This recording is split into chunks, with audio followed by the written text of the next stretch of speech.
Thank you very much, everyone, for attending. As I say, this is a Busting the Blockchain talk. My name is Tom Clark.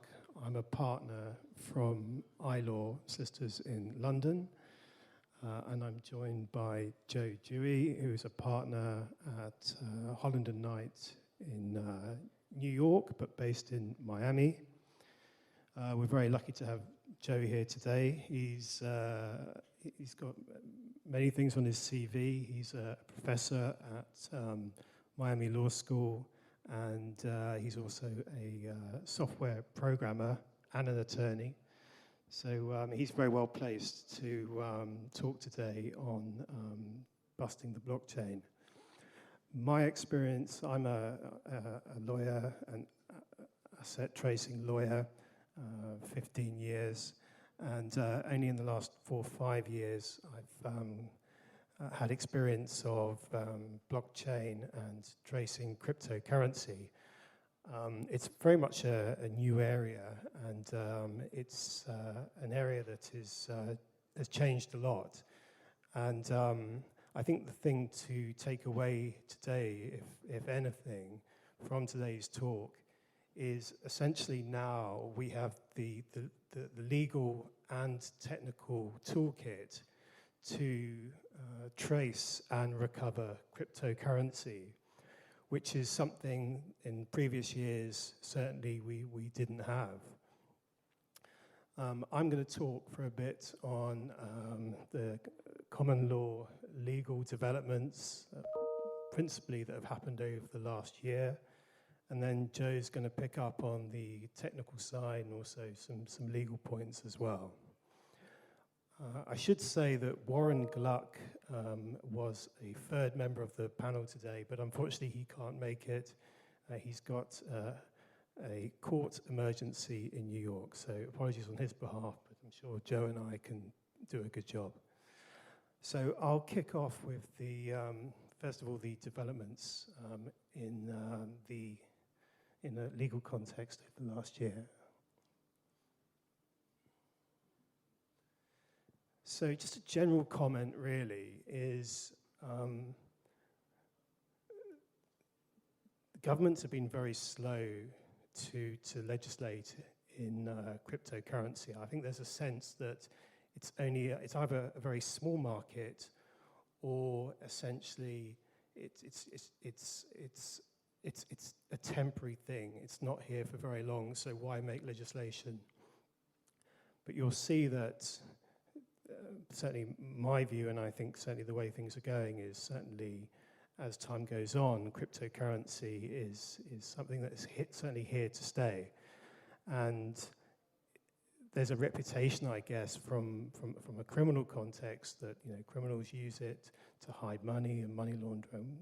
To a degree that's true, but there's certainly I'm a civil litigator, and I've seen various instances where we could do with some legislation around cryptocurrency, so we have some certainty in terms of how we trace and enforce cryptocurrency, and then we're starting to get that.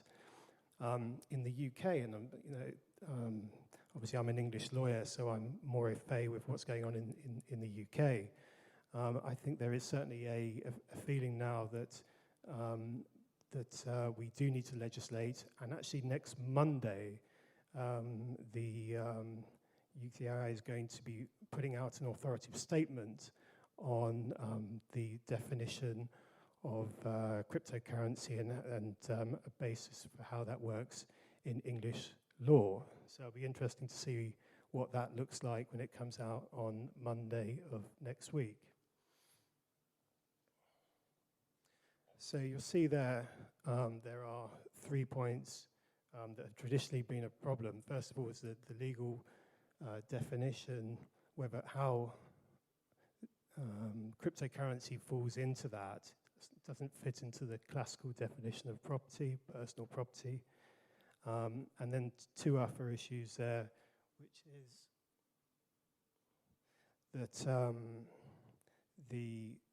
you have by its very definition, cryptocurrency has traditionally been, and the blockchain has been, a private medium so that you can't trace it, and that's always been the problem.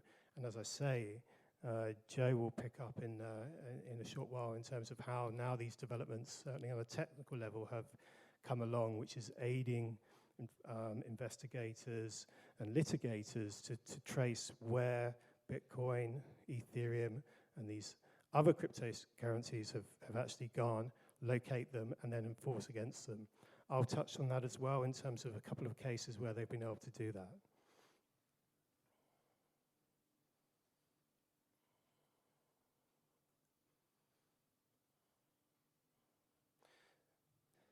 So I mentioned that the legislature have been slow to pick up and make laws around cryptocurrency. But what we've seen is, certainly in the last year, we've seen the common law kind of race ahead and essentially start making the law around it. And I'm going to touch on two cases today, slightly different cases, but very helpful for litigators and enforcers. So the first case here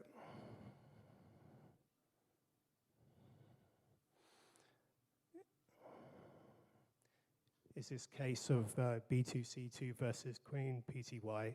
Now, this is a case that's come out of the Supreme Court in Singapore. And essentially, this case is, this is the game changer. It's from a judge, Simon Thorley, who's actually an ex-barrister from Brick Court, an international judge. And essentially, this is a case where they have essentially found that cryptocurrencies have all the hallmark characteristics of property. This case, it's a civil case. It's all about cryptocurrency trading. And there were no humans involved in this case. This is all algorithms and electronic trading. And essentially what happened is B2C2 was using Queen PTY, which is essentially a cryptocurrency platform. And their computer put through a trade. They were buying Ethereum with Bitcoin.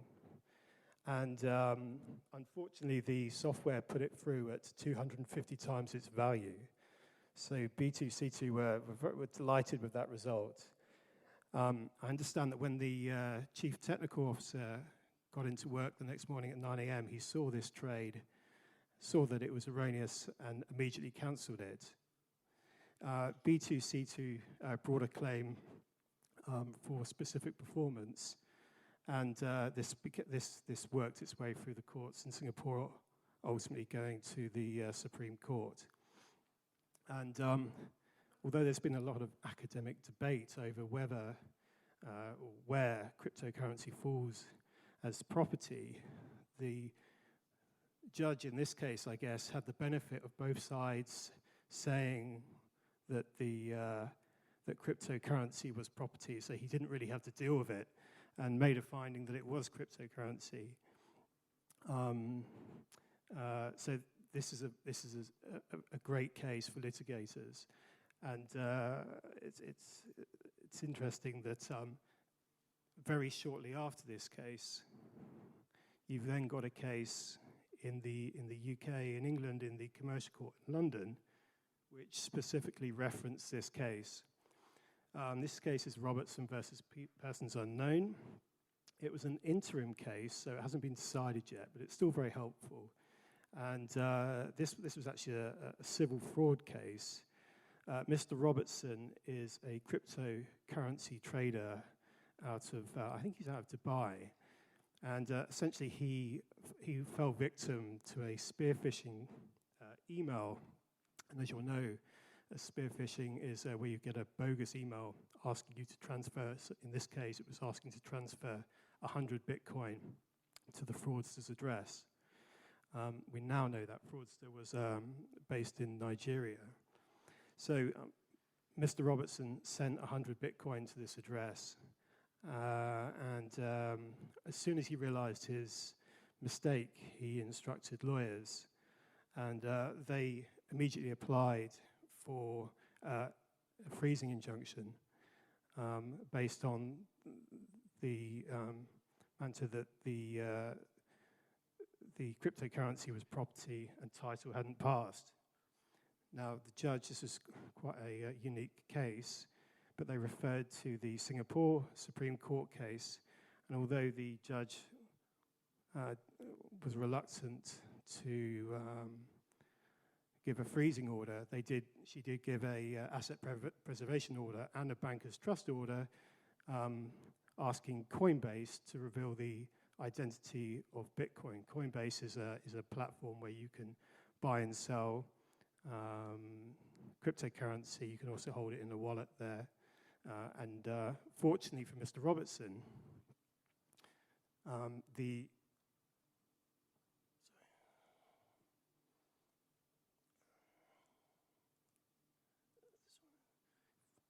it was held in a hot wallet. And as some of you might know, a hot wallet is essentially a wallet where it's kept online rather than offline. And therefore, in this case, they were able to recover the Bitcoin because they were able to transfer it. Had it been held offline in cold storage or cold wallet, it would have been certainly been trickier.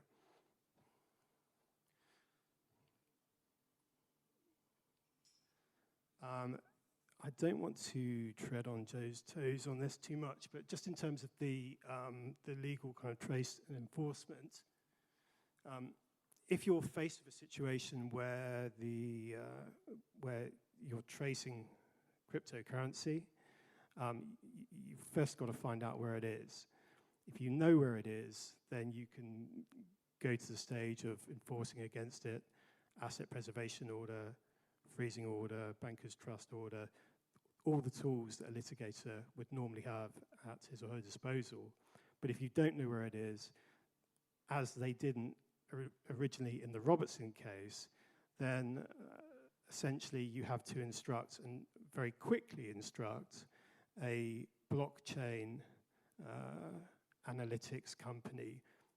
And when I said at the start of this talk, you now have the toolkit in terms of the legal and technical tools to recover Bitcoin and cryptocurrency.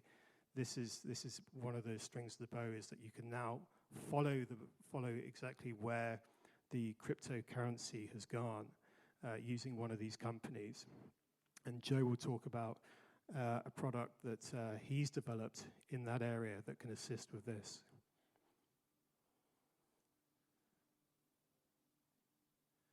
And finally, I'll just talk on the remedies available. If you don't know where the private keys are, the private keys is like the password. You might be able to find where the Bitcoin's gone, but you still need to have the private keys. Joe will talk about that in a second, but essentially if you don't have those, then you're looking at a kind of a delivery up order, or if you can go down the route, some type of insolvency procedure, and using the toolkit and insolvency procedure to get that information. I think we'll take some questions at the end. I'm going to pass over to Joe now to pick this up. I believe get this second set of slides on. Perfect.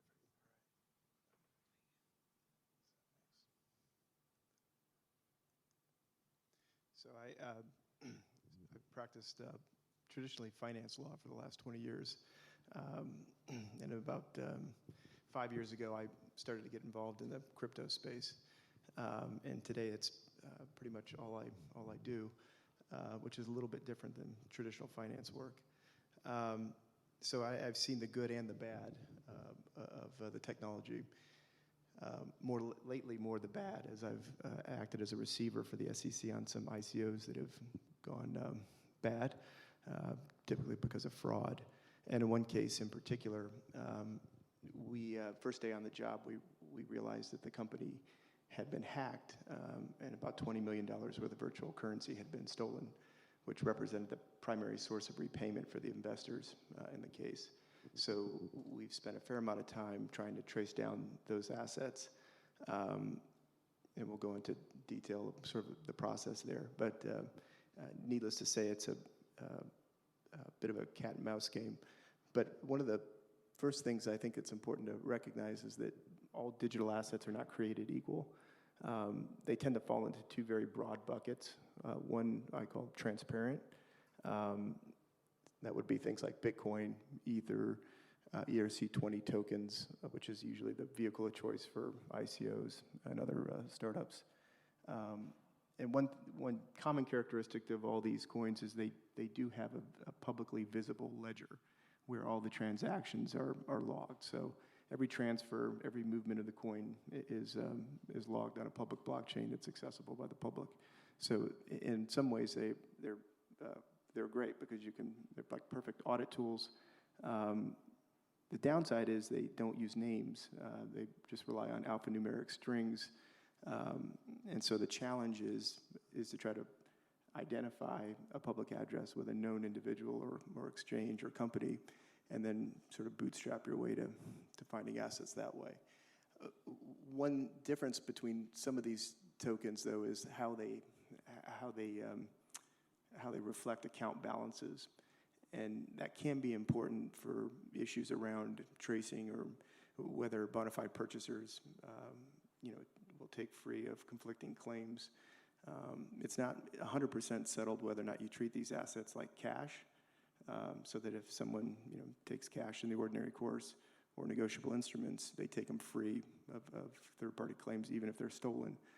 Or if you treat them like other property where if you can locate it, even though the person who may currently be in possession was unaware that it was stolen property, you can still disgorge the asset or recover the asset from them.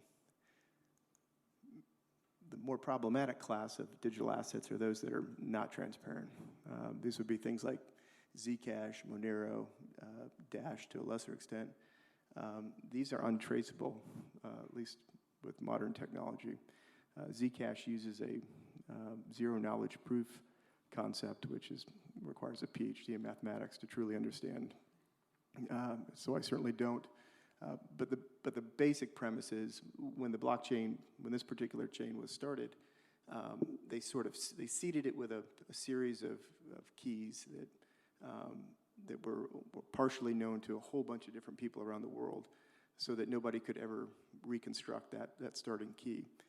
And so because they have that, subsequent transfers, rather than having to sort of show the chain of how a coin moved from point A to B, they can just apply a proof, and the network can say, yes, that's a valid transaction, but I don't have to disclose the facts upon which I determined that, which makes it impossible to trace. And Monero, which is equally as difficult to trace, uses a different technique, which is to cause transactions to all be signed by thousands and thousands of signatures, and you're unable to tell which one's the actual digital signature. Now, one caveat to that is because this stuff is very complicated. Zcash was born out of about 30 PhDs from a number of universities.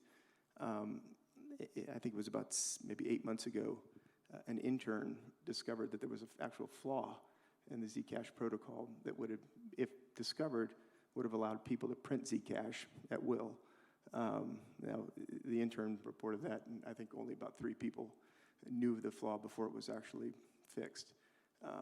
But again, I'm hesitant to say that you could never trace it because, well, you never know. But how are all these assets held? As Tom pointed out, typically the control of the asset is whoever has a private key, and that key is an alphanumeric string that is usually a unique part of a pair of keys that were generated. The public address, which serves as the basis, or the public key, I should say, which the public address is derived from, and then the private key, which you need to transfer or otherwise deal with the asset. One thing that's unique about public key encryption is you can prove to somebody that you control the private key without exposing it to them, which is critical because once you expose it, then it's compromised. But in PKI, you don't have to do that. So typically, you can hold you can either hold the keys yourself, try to safeguard them, or you can rely on a third party, what they call a hosted solution. So that would be Coinbase, Kraken, Gemini, Bitfinex, a number of exchanges. The pros there, or the upside, is you don't have to be responsible for maintaining the keys or safeguarding them, which can be problematic at times. The downside is you're relying on the third party to handle the keys properly. And exchanges have been the subject of numerous attacks and losses over the last several years. So there's no perfect answer. In terms of hunting assets, one thing to keep in mind is these exchanges do not issue statements. They don't issue 1099s or other tax documents in most jurisdictions. So sometimes there may not be sort of evidence or proof of the existence of these accounts that you might be familiar with bank accounts.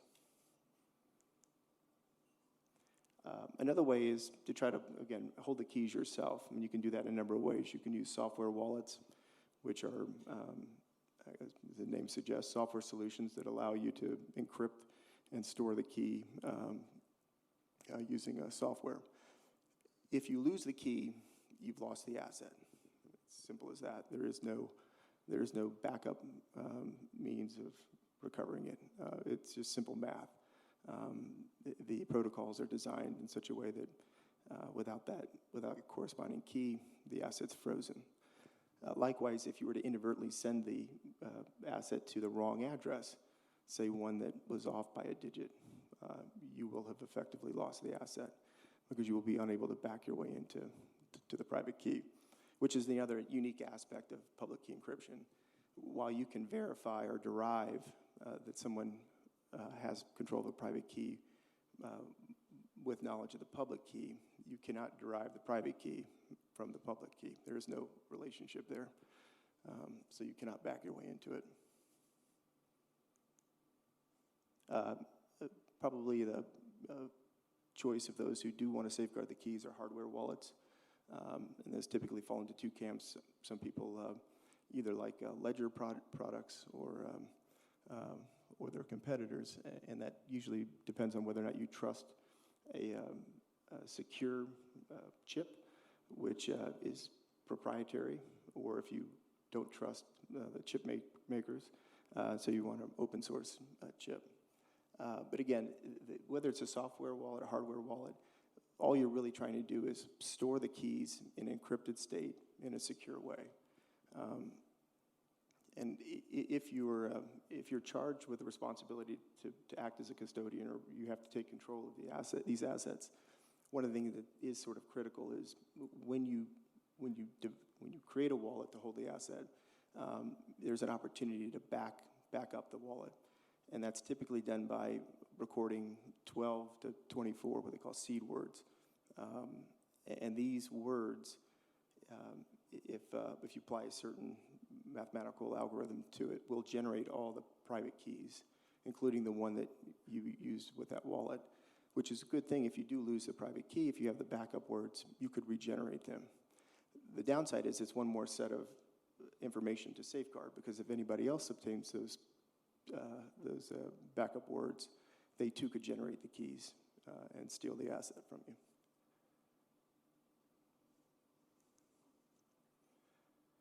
So, what are some ways, more secure ways to hold the asset? Obviously, if you're using a software wallet or a hardware wallet, you've got one private key. Anybody who has access to that key could potentially, abscond with the asset.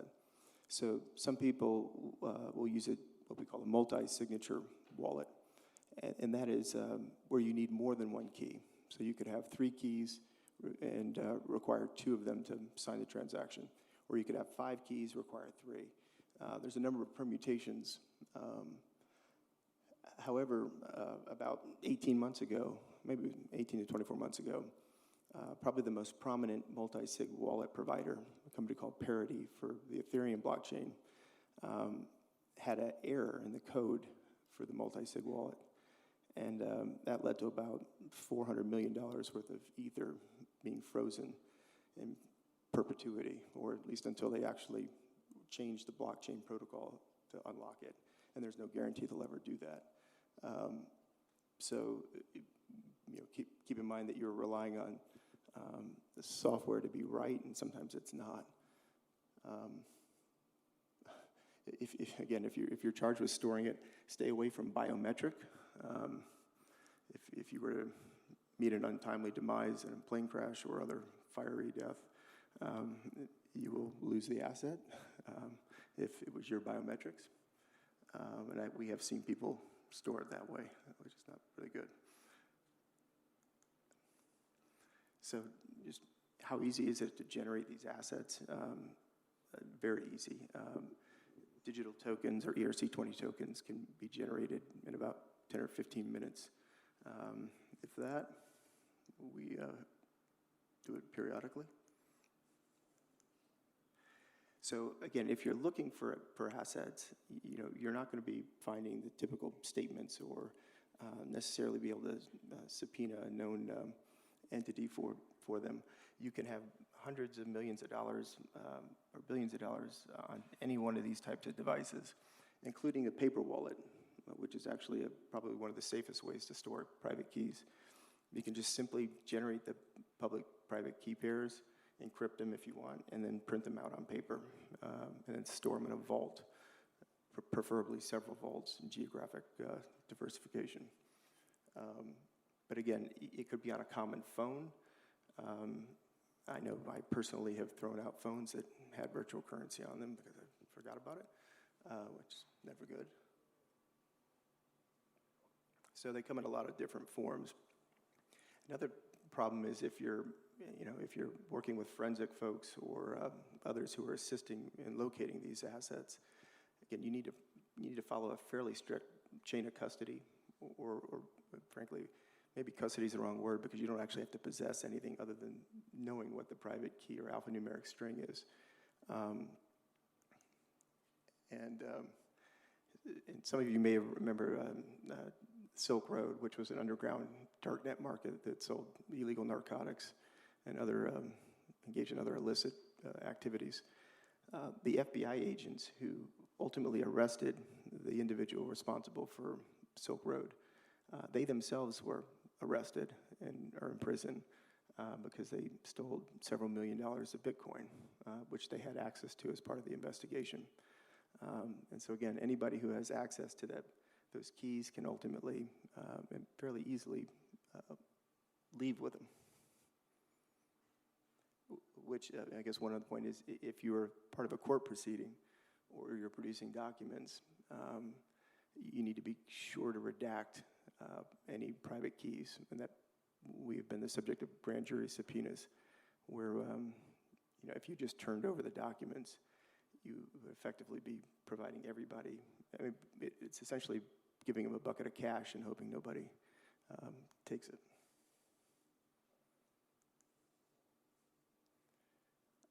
So best practices, actually on the left you got cut off a little bit, but just to put things in perspective, the number of, or the amount of thefts of virtual currencies over the last 24 months is, depending on what source you believe, is anywhere between $1.9 billion and $6 billion. And a large amount of that is from exchanges that have been hacked, as well as just individual thefts. There are very well-organized criminal organizations who routinely and methodically attack exchanges and other individuals known to have large amounts of crypto. Again, if you are going to come into possession or control of the keys, you should have some sort of best practice policies in place. And that's going to go primarily around who has access to the keys and making sure that they're encrypted and stored securely. There's also a fairly robust insurance market in place today. So Lloyd's, underwriters within the Lloyd's group will write coverage for a host of risk around possession of virtual assets. Again, there are still very fundamental questions about how courts will treat this asset. So one thing we have found is in some cases in tracing virtual currency, sometimes you get lucky and you can trace from point A to B, its current location, and it's just the virtual, it's all your assets. But it's not always that way. Sometimes they get commingled with other transactions. And the further you get removed from the original theft, typically the more commingled it is. And so, again, there are huge questions about whether or not, one, how do you actually show or prove any given amount of virtual asset is yours if it's commingled in a larger pool. But even if you can, it's unclear whether or not the person who now has possession, if they unknowingly accepted it, not knowing it was stolen, whether or not they have an obligation to turn those assets over. And some would suggest that, given its cash-like nature, that it probably ought to be treated like cash. But others have argued that from a matter of policy, given the transparency of most blockchain ledgers, it would not be that difficult to run sort of analytics around identification of or determining whether an asset was stolen. And what we found is, ultimately, when these assets are typically stolen, the perpetrators go through great lengths to sort of obfuscate the trail. They will programmatically generate thousands of transactions just needlessly to make it more complicated to trace the asset. And they don't stop. The transfers or transactions are relatively costless. So if you're trying to move $50 or $100 million, you will generate thousands of transfers, making it nearly impossible for a human to manually track the asset. People will also, ultimately, the thieves have to convert it back to fiat cash, at least today. Bitcoin, Ether don't do you much good unless you can convert it back into US dollars or euros or pounds, something that you can actually buy things with. And so most of those exchanges occur on regulated exchanges, which is not good for the thief because they require KYC and have AML policies. And that is where we're looking. The way we can catch the perpetrators, or at least locate our assets, is when someone makes a mistake and they can be either they can be tied to an exchange or someone only one or two steps removed can. And so one of the tools that we've developed and others have is a robust database of known addresses that are linked to individuals or companies, primarily exchanges. And so if anybody moves those coins into a Kraken, Coinbase, that will get flagged.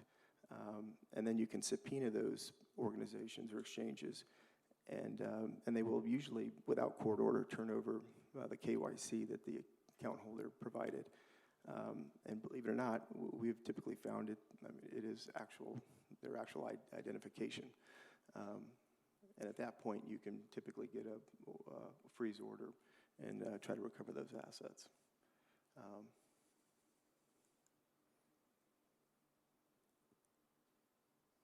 Of course, again, you get into complicated issues around, what do you do with the asset once you recover it? Crypto markets are somewhat volatile. That's probably an understatement. So unlike traditional assets, there aren't a lot of experts or investment advisors who will provide advice on, how to hold the assets, when to sell them. So as a fiduciary or someone who has similar responsibilities, it can be a challenge to know what to do with the assets. Just by way of example, we've in one case we recovered a few $1 million worth of assets by just dumb luck sitting on them. I think they went up 80%, then down 50%, then back up 80%. So it's a bit of a roller coaster ride.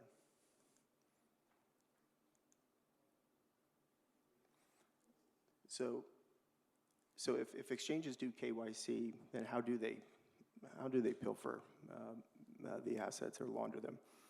Well, up until about 6 months ago, Shapeshift was responsible for hundreds of millions of dollars of those exchanges.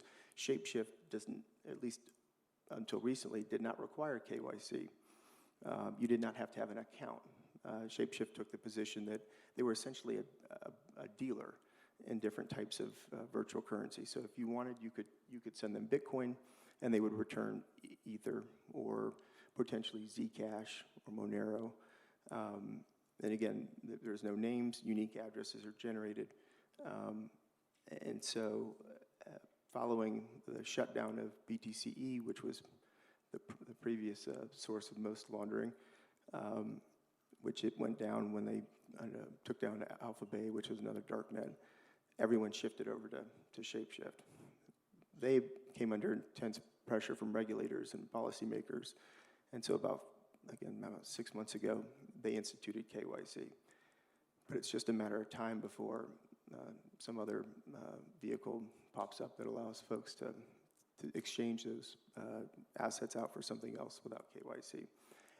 That becomes particularly difficult when you're jumping from one asset type to another, particularly if they're taking back the currency Monero or Zcash. At that point, you are unlikely to recover those assets unless you identify the perpetrators and they themselves either voluntarily turn the assets over or you have enough leverage to cause them to do that.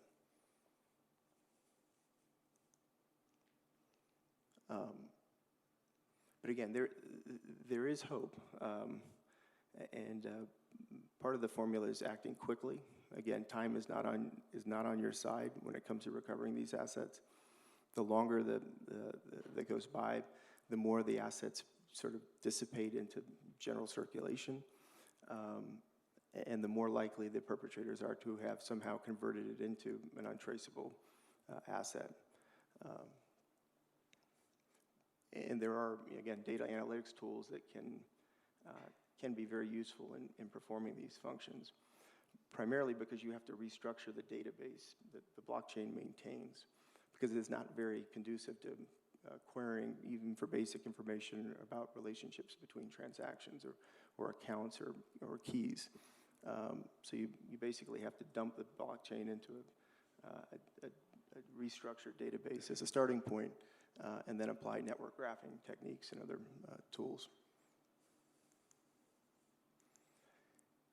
And then probably a little less interested people here, but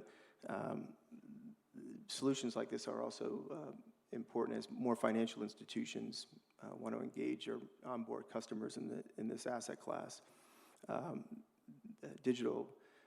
Virtual currency raises heightened BSA and AML concerns.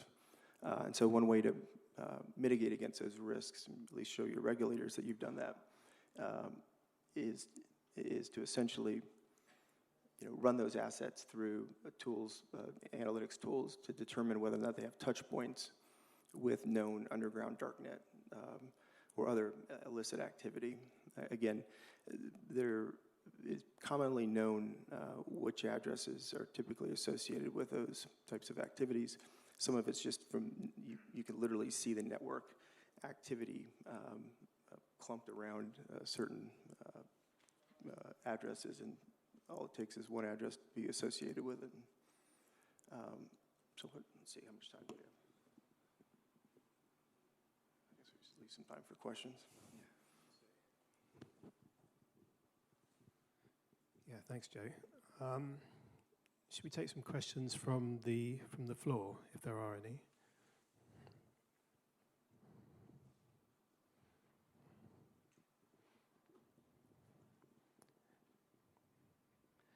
I'm just wondering, in terms of law enforcement investigating criminal activity, wanting to recover assets, funds, I mean, should they then just get, and if cryptocurrency was involved, should they then just ask for the keys and then sell the Bitcoin and recover funds in that way?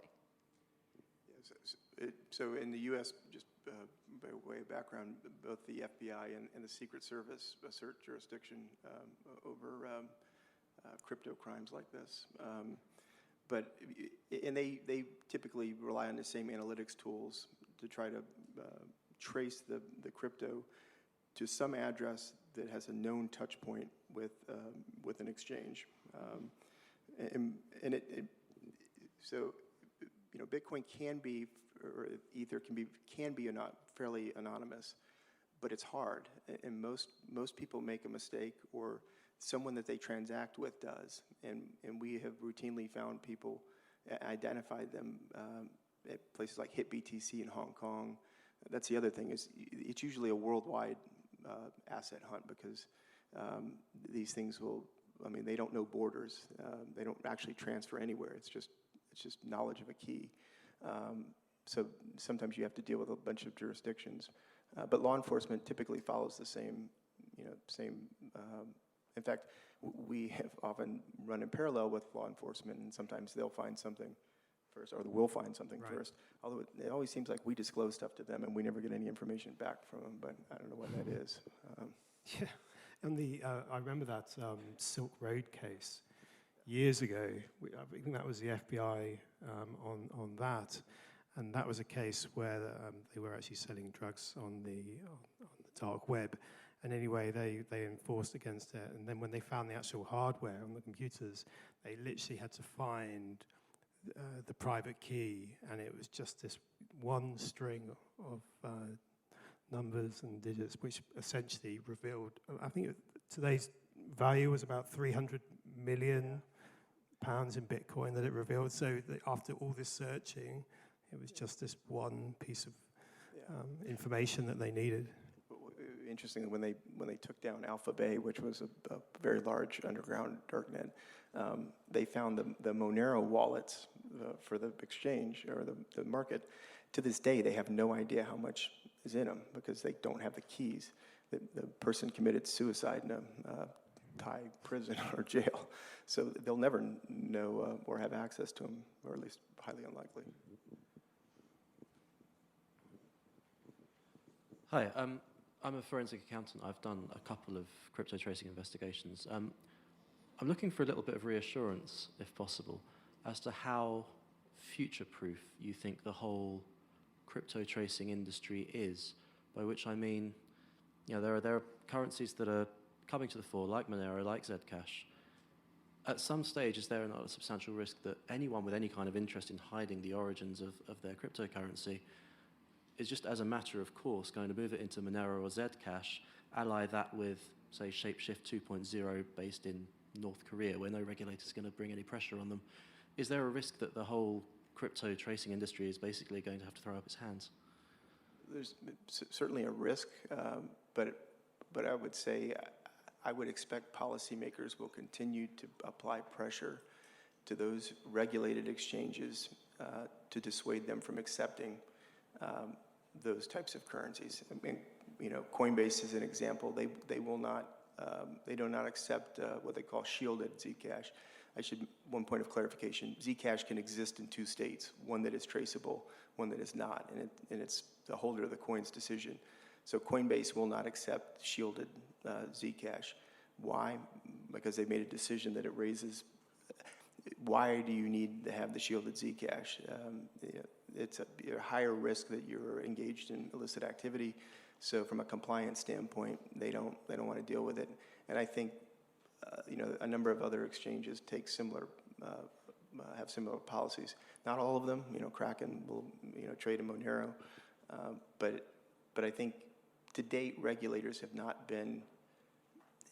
applied the pressure that I think you will see in the future. I think, as you suggested, Tom, many have thought this would blow over. But I think if you look at the regulators' response to Facebook's proposed Libra currency, I think they're now awake and they're actually concerned because today they have the luxury of hanging out around these exchanges, the on and off ramps around the conversion of fiat currency. If people don't need to convert it back to fiat currency, if something like a Libra backed by a known quantity like Facebook were to become a highly liquid asset that people could buy their everyday goods with, that is a problem for policymakers. I mean, it has implications for monetary policy. If you lose control of your money supply, tax revenue, it's hard to collect taxes when people don't have to put it in the banks because it's a lot more difficult to audit. So I don't think they will fight that, and I think one of the implications of that is there will be increased pressure on exchanges to not deal in. Yeah, I think in my experience, Coinbase have been particularly helpful. If you put them on notice that you might have an interest in some cryptocurrency on their exchange and give them the background to it, they will actually do what they can to make sure it stays there within reason. But it is an unknown.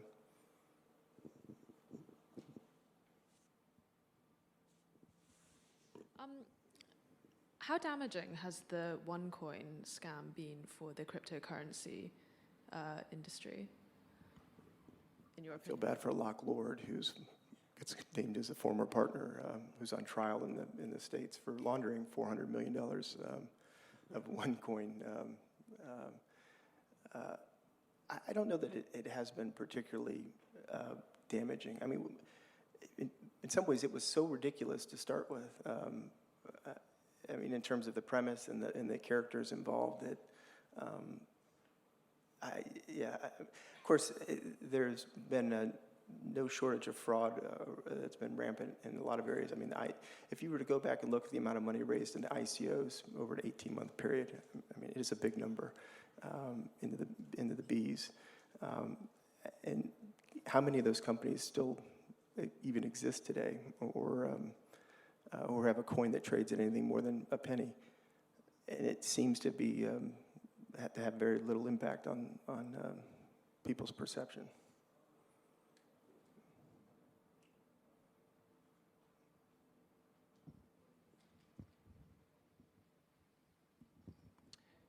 Do you accept payment for your services in cryptocurrency?